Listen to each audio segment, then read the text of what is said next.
Assalamualaikum warahmatullahi wabarakatuh. Kita di sini akan belajar sistem hidrolik. Nanti kita di sini diawali dengan bagaimana belajar mengenai dasar-dasar sistem hidrolik. Kira-kira apa sih itu sistem hidrolik? Sistem hidrolik adalah sebuah sistem yang memanfaatkan fluida sebagai medianya.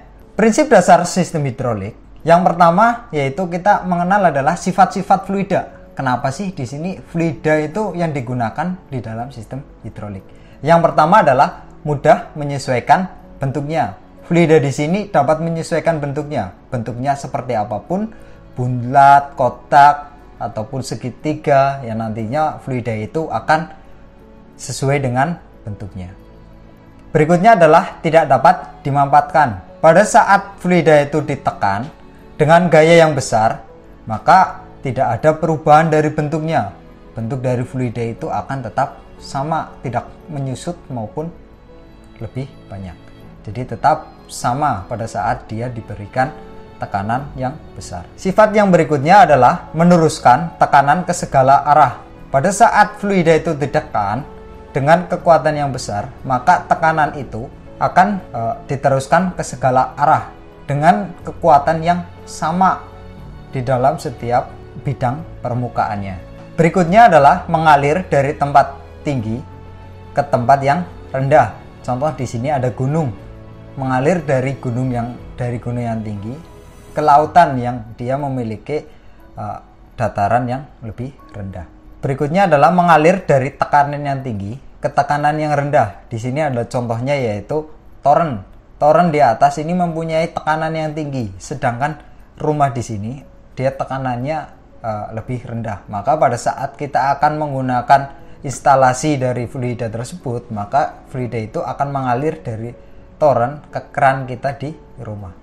Prinsip dasar hidrolik yang kedua di sini adalah adanya hukum Pascal. Apa sih itu hukum Pascal? Hukum Pascal yaitu bunyinya zat cair dalam ruangan tertutup dan diam atau tidak mengalir mendapatkan tekanan, maka tekanan tersebut akan diteruskan ke segala arah dengan sama, rata dan tegak lurus terhadap bidang permukaannya.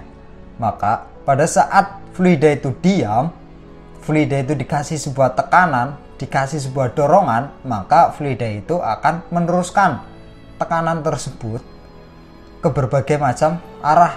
Arahnya bagaimana? Arahnya adalah tegak lurus terhadap bidang permukaannya. Dan juga tekanannya sama rata antara tekanan di bidang A, bidang B dalam satu bidang itu, maka akan memiliki tekanan yang sama. Meningkatkan gaya. F adalah gaya, P yaitu tekanan, dikali A yaitu luas penampang.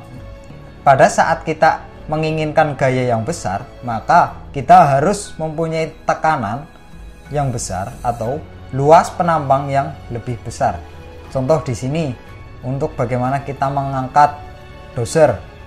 Pada saat tekanannya kecil, maka kita akan harus memiliki luas penampang yang lebih besar agar eskavator ini, doser ini dapat terangkat.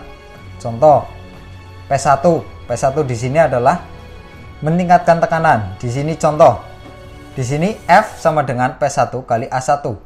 Aplikasi untuk meningkatkan tekanan yang tinggi, contohnya adalah injektor bahan bakar pada engine konvensi satuan tekanan. Nah, di sini ada PSI, ATM sampai dengan KPA.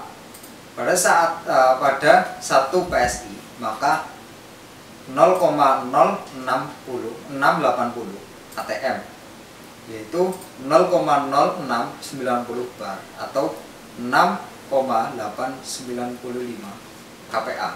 Nah, ini adalah satuan dari tekanan. Itu saja yang dapat kita bahas pada pertemuan kali ini. Tetap semangat, tetap jaga kesehatan. Sekian, terima kasih. Wassalamualaikum warahmatullahi wabarakatuh.